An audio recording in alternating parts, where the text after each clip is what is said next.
ఈ ప్రదక్షిణ చేసే దానివల్ల ఆరోగ్యపరంగా కానీ ఇక్కడ ఈ గోశాలలో ప్రదక్షిణ చేయడానికి అనుకూలంగా ఉంటుంది. సో ఇంత సుందరంగా ఉందన్నమాట ఇప్పుడు గోశాల.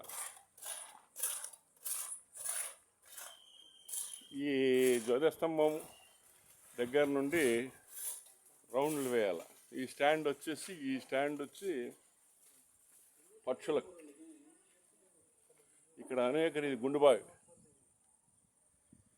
ఇక్కడ రేపు కార్తీక మాసంలో ఈ నెల్లి చెట్టు బాగా పూజా కార్యక్రమాలు, సర్వశుద్ధి, దర్భ, ఉచ్చికాయలు, తర్వాత ఇవన్నీ కింద మొలకలు, ఇవన్నీ తోటకూర. అక్కడ ఒక తోటకూర, అది ఆ ప్లేస్ అది వచ్చేసి గోశాల నీటి తొట్టి, పై తొట్టి. ఇంకా అటు పోతే ఆ డౌన్లో అంతా బెండకాయలు, కాకరకాయలు, చిక్కుడుకాయలు, కరేపాకు, బొప్పాయిలు, తెల్ల జిల్లేడు. అటు పోతే కరేపాకు. మళ్ళీ ఇటు పోతే గోశాల భవనం 2442. ఇది వచ్చి గోశాలకు ప్రదక్షిణ చేయడానికి వీలుగా.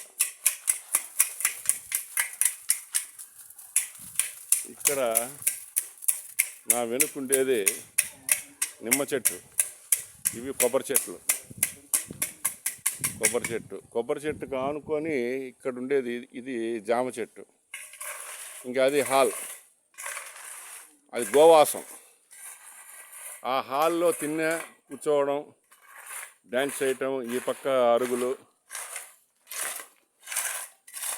ఇక మామిడి దాదాపుగా 5 రకాలు కాస్తుంది పండ్లు. ఇక గది నిమ్మకాయలు, ఔసాకు, మునగాకు, అల్లనేరేడి. అక్కడున్న ఫోటో మా అమ్మ సరస్వతమ్మ.